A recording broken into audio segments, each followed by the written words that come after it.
Nice to meet you. Nice to meet you. Hi, Nadia. Hello, I'm Phil.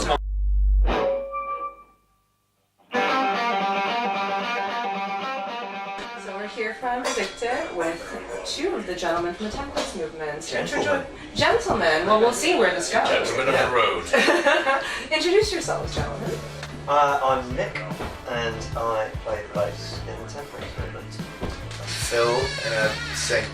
So, as everyone can hear, you guys are from the UK. What part of the UK are you from? I'm from Glasgow. Oh, okay. There you go. And I live just outside of London. so, considering that you're from Scotland and England, your music sounds decidedly American. So, what made that kind of direction start to happen? It's more a harking back at first to a kind of Americanized blues that was played in the late 60s. That's kind of what we were trying to do with our first album, was just sort of play record takes and things in the studio situation like traditionally bands have done. Bands like Peter Green and Fleetwood Mac, Eric Clapton, Cream, Jimi Hendrix and Speed, Led Zeppelin. A little bit of Creedence Clearwater, I definitely. Yeah, I mean there was a big blues scene going on in London. While there was some big stars that came out of it, that's one of the things that we really dig. So almost that kind of continuation of the American influence on UK music and UK musicians is, you know, your generation, you're kind of pulling into it as well and continuing it. Yeah, but I mean, that wasn't our time. Our time was a bit later. We had the rebirth of the 70s and in the 90s when we had. I mean, it was like I grew up and it was Pulp Fiction, and what you had was a kind of a sort of mirroring of the 70s in the 90s kind of thing.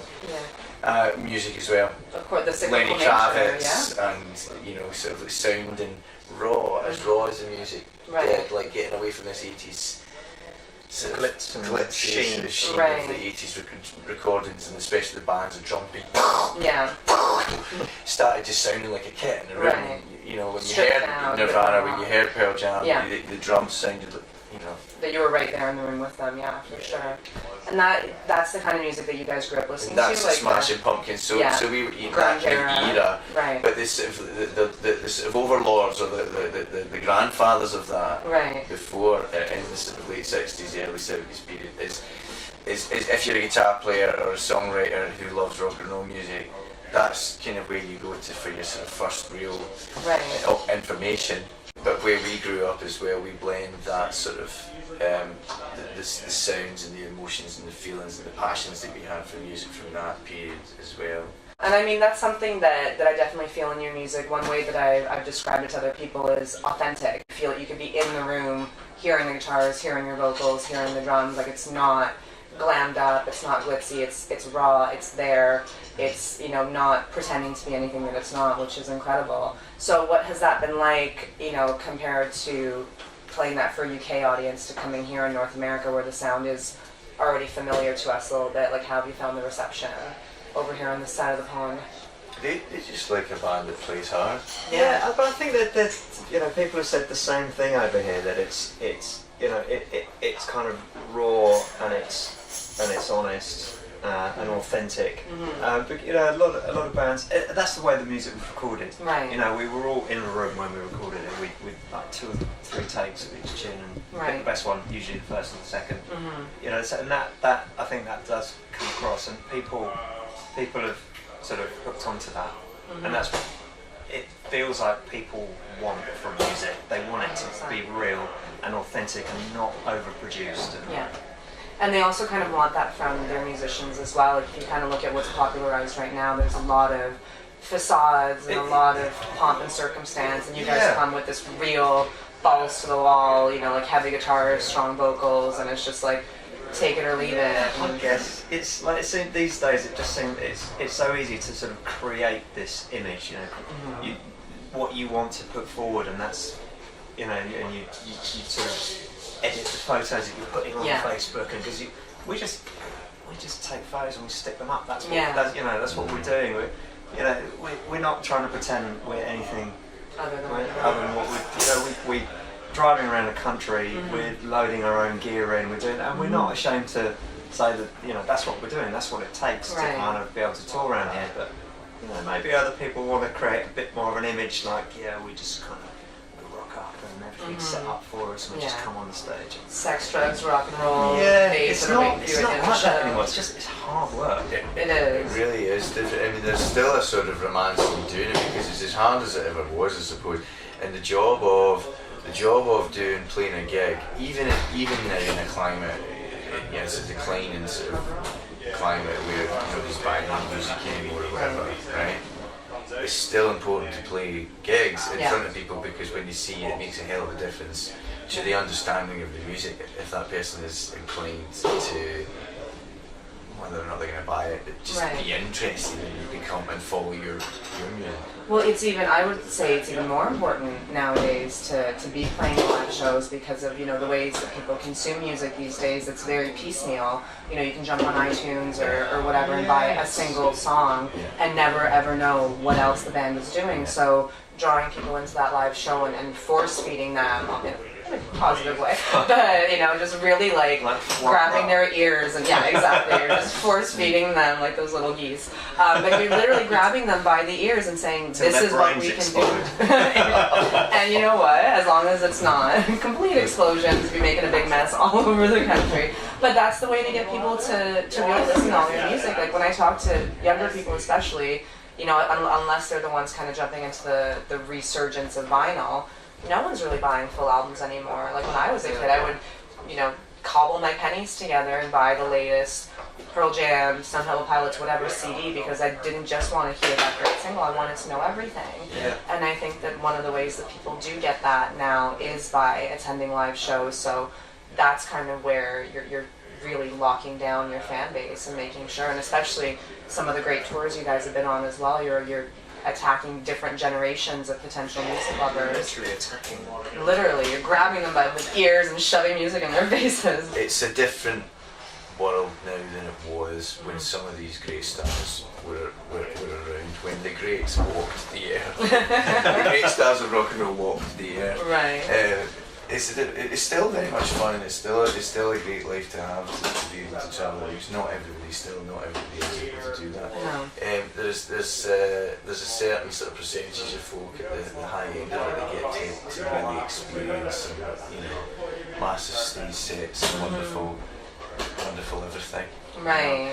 And I suppose that's really good fun, but I suppose there's a pride in what we're doing because what we're doing is more that we're sort of building a story somewhere, we're building some sort of thing together. Because right now we're kind of in the midst of, that we're kind of trying to get a new record together and everything is connected with that just now, and it's there's people out there that are interested in us and want to see how that comes about. Yeah, it's cool. They're waiting for the new stuff. I mean, you just put out a new record. That was in late 2015? Your first record in 2013? This January, in January 15. That's right. And we went out on a big UK tour, and then we went to Europe, and now you're back here, giving it all and here they released it a wee bit later because we just weren't here to sort of... to support it. Yeah, this is your second time back to Toronto this year. You were here in the summer, and now you're back. You clearly like it here. Will we see you again next year, hopefully, with this new album? Pretty confident we will, yeah. Very good. So you have been, I said this earlier, you're talking about when the greats walked the earth. I've heard you referred to by many people in the music industry as one of the saviors of rock and roll because you're bringing it, it's real. What does that feel like to kind of hear that you're being referred to that way? Is it intimidating, or is it like, yeah, we are, like, we're here to save the movement? It's very exciting. That attitude is something I like about America and Canada too. It's you're encouraged to be good here, and I like that. And knowing that that's what's expected. That's a great thing. Yeah, that's awesome. I just want to go and play everywhere.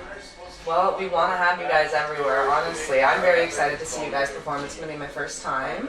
So don't go easy on me. I want to hear all the hard stuff. What is it that you guys bring to your live show? Is it similar to what's recorded, because on the album, you know, you guys kind of do the more intimate, like more kind of leaning towards folksy, but there is some very ballsy rock and roll. How does that translate to the stage? The balls will be out tonight. Perfect. Will they be just like slammed against the wall, or slapping you around the face? Swinging back and forth. Perfect. I will sit in the back.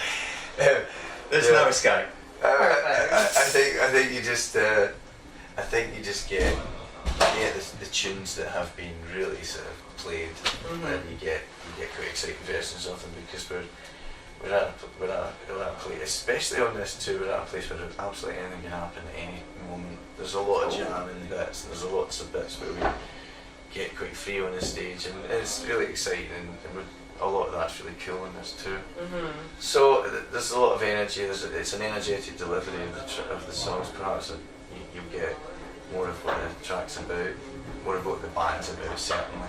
So this is going to be the let's pitch to the fans. We're going to do some recruiting. You're going to bring some people over to the new temperance movement religion. Absolutely. Definitely no temperance here, that's for sure, from what I know. Speaking of that, considering especially what your music is like, why that name? Is it just that play on words? It was just anything but temperate? No, it was just that I don't drink it myself. Oh, okay.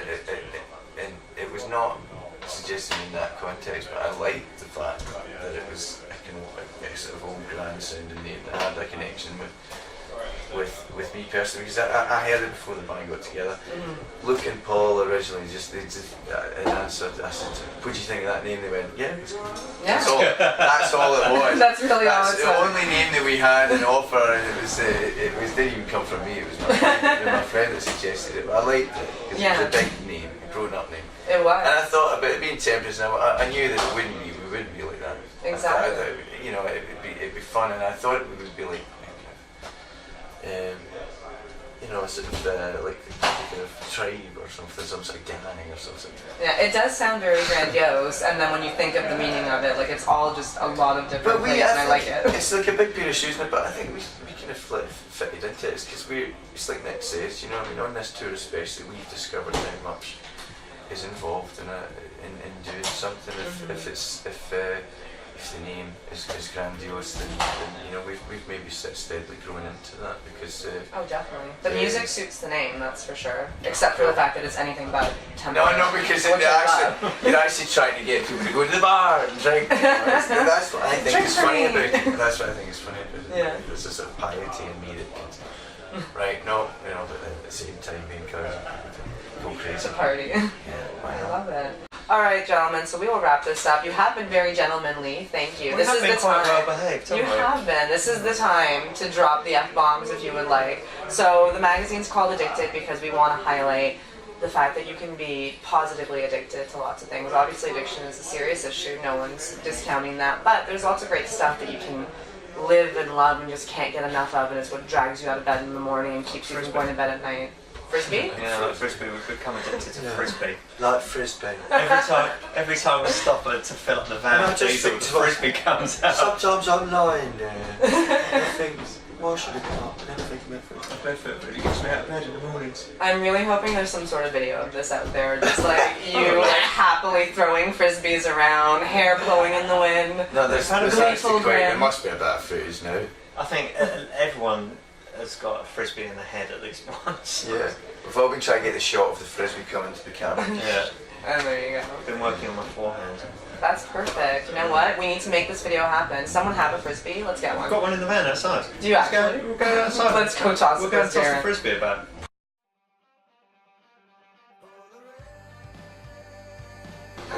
This is priceless. You guys are really good at this. It's fun. All right, go on. Sorry. Perfect. Thank you very much, gentlemen. This has been lovely. Enjoy the show tonight. Enjoy your Frisbee I later. hope you enjoy the show. I have a feeling I might. I mean, I'm not sure, but I think it'll be good. We'll do a little shot together. Not you though. We'll get you some ice too. We can join in the festivities. All right, cheers, guys. Thank you. Thank you. Cheers.